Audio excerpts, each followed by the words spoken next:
بسم اللہ الرحمن الرحیم نحمدہ ونصلی ونسلم علی رسول الکریم اما بعد۔ آج کے اس ویڈیو میں دو اہم ضروری باتیں عرض کرنا چاہتا ہوں۔ امت مسلمہ اور ملت اسلامیہ کی خدمت میں سب سے پہلے یہ عرض کرنا ہے کہ اللہ تبارک و تعالیٰ نے ہم سب کو اسلامی سال کا دوسرا مہینہ صفر المظفر کا نصیب فرمایا، ہمیں عطا فرمایا۔ اس پر ہم اللہ تعالیٰ کا شکر ادا کریں۔ بعض لوگ اس مہینے میں اچھے کام کرنے کو، شادی کرنے کو، ایک گھر سے دوسرے گھر شفٹ ہونے کو، نئے کام کے آغاز کرنے کے لیے، نئے کام کو شروع کرنے کے لیے یا نئی دکان کو شروع کرنے کے لیے یہ سمجھتے ہیں کہ نعوذ باللہ یہ نحوست کا مہینہ ہے۔ صاف اور وضاحت کے ساتھ بخاری شریف کی روایت موجود ہے۔ اللہ کے نبی علیہ الصلوۃ والسلام نے ارشاد فرمایا ولا سفر کے مہینے کو نحوست ماننا یا منحوس سمجھنا اس کی کوئی بنیاد نہیں ہے۔ لہٰذا غلط عقیدے کو اپنے دل سے نکالنا اور صحیح عقیدے کو اپنے دل میں بٹھانا ضروری ہے۔ اسلام کا تعلق عقیدے سے ہے۔ عقیدہ جتنا صحیح اور مضبوط ہوگا، اعمال کے اندر اتنی نورانیت پیدا ہوگی۔ ہمارے بدنیتی کی وجہ سے، ہمارے قلوب کی گندگی کی وجہ سے، ہمارے بدعمالیوں کی وجہ سے نحوست حاصل ہوتی ہے۔ ہمارے گناہوں کی وجہ سے، غفلت کے نتیجے میں، جہالت کی وجہ سے، ضد اور عداوت کی وجہ سے نحوست ملتی ہے۔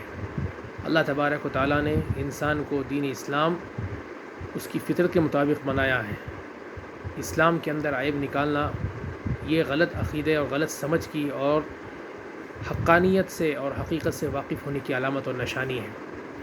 اسی طریقے پر سمجھ لینا چاہیے کہ سفر کے مہینے میں حضور پاک صلی اللہ علیہ وسلم نے اپنی چہیتی اور سب سے لاڈلی بیٹی حضرت سیدنا فاطمہ الزہرا رضی اللہ تعالی عنہ کا نکاح علی رضی اللہ تعالیٰ عنہ سے اسی مہینے میں فرمایا۔ سفر کا مہینہ کوئی منحوس مہینہ نہیں ہے۔ اس میں جنت کی عورتوں کی سردار حضرت فاطمہ رضی اللہ تعالی عنہ کا نکاح آپ صلی اللہ علیہ وسلم نے کروایا۔ اسی طریقے پر غزوہ خیبر جو فتح ہوا ہے وہ اسی سفر کے مہینے میں اللہ تبارک و تعالیٰ نے مسلمانوں کو فتح عطا فرمائی اور دشمن اسلام کو شکست ملی۔ اور اسی طریقے پر سن 16 ہجری میں آپ صلی اللہ علیہ وسلم کی حیات میں آپ نے پیشنگوئی فرمائی تھی کہ مدائن کا حصہ اللہ تبارک و تعالیٰ مسلمانوں کے ہاتھ فتح فرمائے گا اور وہ ملک ملت اسلامیہ میں شامل ہوگی۔ تو رومن امپائر کا وہ حصہ، وہ علاقہ اللہ تبارک و تعالیٰ نے سن 16 ہجری میں مسلمانوں کے قافلے اور لشکر کو فتح نصیب فرمائی۔ تو نحوست اور برائی کہیں بھی نہیں ہے۔ ہماری نیتوں کی خرابی کی وجہ سے یا ہماری جہالت کی وجہ سے یہ نحوست ہمیں پکڑتی ہے، آزمائشیں اور مصیبتیں ہمیں ملتی ہیں۔ لہٰذا آزمائشوں سے بچنے کے لیے اور حالات کو درست پانے کے لیے ہمیں اپنے عقیدے اور اپنے اعمال کی طرف نظر رکھنی چاہیے۔ ہمارے اعمال سنتوں کے مطابق ہوں، ہمارے یقین کے اندر پختگی پیدا ہو، ہمارا تعلق اللہ تبارک و تعالیٰ کی ذات سے قائم ہو۔ دوسری بات یہ ہے کہ اس وقت 23 اگست کو غالباً یا 23 اگست کے دوران چندریان کو انسانوں نے جو ہے مسخر کیا، وہاں پر جو ہے پہنچ کر اپنی تحقیقات اور اپنی ریسرچ کو اور کامیابی کو وہاں پر جتلایا۔ تو یہ بات ہم کو اور پوری بنی نوع انسانیت کو سمجھنا ہے کہ جو بھی انسان اس دنیا میں ہے، بنی نوع انسانیت یہ اللہ تبارک و تعالیٰ کے بندے ہیں، اللہ تعالیٰ کی مخلوق ہے، اور مخلوق کے ذمے اپنے خالق کی عبادت اور پوجا پرستش لازمی اور ضروری ہے۔ اللہ تعالیٰ قرآن پاک میں فرماتے ہیں وَمِنْ آيَاتِهِ اللَّيْلُ وَالنَّهَارُ وَالشَّمْسُ وَالْقَمَرُ۔ اللہ کی نشانیوں میں سے دن اور رات کا آنا جانا ہے، دن کا آنا رات کا گزرنا اور رات کا آنا دن کا گزرنا، یہ اللہ کی نشانیوں میں سے، اور سورج اور چاند یہ بھی اللہ کی نشانیوں میں سے۔ اللہ تعالیٰ آگے حکم فرماتے ہیں اور باخبر کرتے ہیں لا تسجدوا للشمس ولا للقمر، سورج کی اور چاند کی ہرگز سجدہ ریزی مت کرو، بلکہ واسجدوا للہ الذی خلقہن، اس اللہ کی پرستش کرو، اس اللہ کے لیے سجدہ کرو جس نے ان تمام کو پیدا کیا ہے۔ تو چندریان کا پہنچنا اور چندریان کا فتح کرنا اور وہاں جا کر انسانیت کا پہنچنا، یہ اللہ کی نشانی اور اسلام کی حقانیت کی نشانی ہے۔ اللہ کے نبی علیہ السلام کو 1400 سال قبل اللہ تبارک و تعالیٰ نے معراج کا سفر فرمایا۔ اس وقت عقلیں حیران تھیں، ہرگز تسلیم کرنے کے لیے تیار نہیں تھیں، لیکن ایمان والے وہ ہیں جو نبی کی بات کو ان کے بھروسے پر مانتے ہیں، اس کو قبول کرتے ہیں اور ان کی بات کو تسلیم کرتے ہیں۔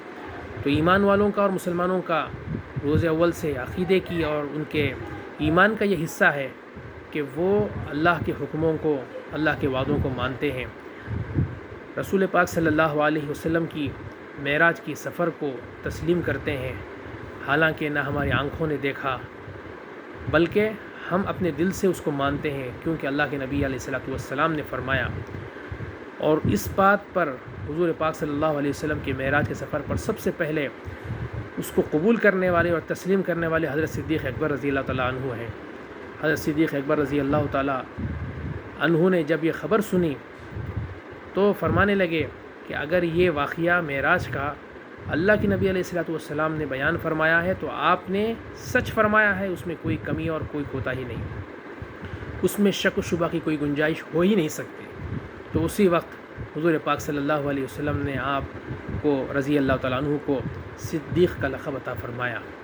تو کیا مقام ہے صحابہ کرام کا، کیا مقام ہے انبیاء علیہ السلام کا، اور کائنات کی جتنی بھی چیزیں ہیں اللہ تبارک و تعالیٰ کی قدرت کی نشانیاں ہیں۔ اللہ تعالیٰ اس وقت بنی نوع انسانیت کو یہ پیغام دینا چاہتے ہیں، اور گویا کہ اللہ تبارک و تعالیٰ کی طرف سے یہ دعوت ہے حق کو اور دین اسلام کو قبول کرنے کا، اللہ کی وحدانیت کو ماننے کا، رسول کی رسالت کو اور آخری رسول ماننے کا۔ یہ موقع ہے کہ یہ مسخر کرنا، چندریان کو پہنچنا، یہ بات کو بتلاتا ہے کہ سب کے سب مخلوق اللہ کے محتاج ہیں، اور اللہ تبارک و تعالیٰ سب کا خالق بھی ہے، مالک بھی ہے، رب ہے۔ آؤ اللہ کی طرف، اس اللہ کی عبادت کرو اور اس کے احکامات کو مانو، اس پر ایمان لاؤ، اس کے رسول کی تصدیق کرو، اس کی رسالت کو مانو، اس کی تعلیمات پر اپنی زندگی گزارو، تاکہ دنیا اور آخرت دونوں جہاں میں فلاح اور کامیابی اور دونوں جہاں کی سعادت مندی حاصل ہو۔ اللہ تبارک و تعالی ہم سب کو سیدھے راستے پر چلنے کی اور سیدھے راستے کی طرف ہر ایک کو دعوت دینے کی اور دین کی حقیقت کو سمجھنے کی توفیق عطا فرمائے اور مومن بعمل بنائے، آمین۔ السلام علیکم ورحمۃ اللہ وبرکاتہ۔